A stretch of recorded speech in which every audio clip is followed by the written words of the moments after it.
हम और कौन, हमारे सिवाय कौन। अद्भुत हैं आप, यूनिक, अकेले। कई खूबियां हैं आपके भीतर, इंतजार कर रही हैं आपका उस ओर मुड़कर देखने का। लेकिन इंतजार करते सो गई हो जैसे। अब आपके भीतर की आपकी धड़कन भी सुनाई नहीं दे रही है।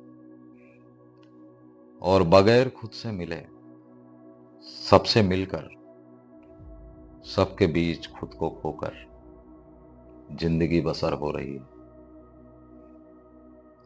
कसक तो है मगर अनजानी सी। तभी कभी कभी बीच में उदासी आ बैठती है, गहराई की चादर ओढ़कर। लेकिन फिर वहीं से, उसी जगह से वापसी हो जाती है। किसी न किसी बहाने आदमी फिर खो जाता है पहले की तरह। जीवन चलता रहता है, उसमें टंगा आदमी भी उसके साथ घिसटता रह जाता है। अपनी खूबियां कभी ख्यालों में लौट आती है, जब कोई दृश्य, कोई घटना, कोई ख्याल टकरा जाता है आत्मा के उस धरातल पर, जहां आप सोए हो, जहां आप खोए हो। उस ख्याल के टकराने की टकराहट आपको कुछ देर या कुछ पल के लिए जागने पर मजबूर कर देती है।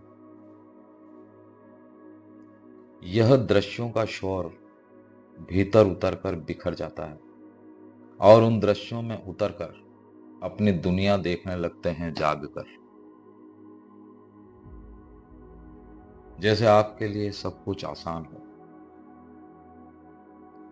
कई खूबियां आपके सामने सर उठाती हैं, शायद इस उम्मीद में कि आप उनके साथ रहेंगे।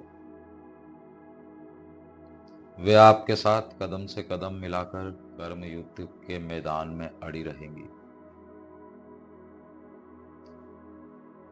आप जीतेंगे आपकी खूबियों को अपनाकर, उनके साथ चलकर, उनसे बात और मुलाकात कर, और अपना संतुलन कर। फिर विवेक, बुद्धि का मंत्री, बुद्धि का साथी, उस पर अपनी क्षमता, सामर्थ्य, परिस्थिति को भीतर की ईमानदारी से, अपने सत्य से तोलकर, बुद्धि को फिर सौंप कर, फिर मिलने वाले निर्णय के पथ पर निरंतर चलने का नाम पुरुषार्थ हो जाता है। सत्य पुरुषार्थ विजय होता है, सत्य कर्म विजय होता है, और कर्म की शुद्धता जीत की गारंटी बन जाती है। फिर ख्याल भी अपने हो जाते हैं और रास्ते भी अपने। अपने रास्तों पर चलने का अपना ही आनंद होता है, जो पूर्ण सत्य की गोद में पलता है,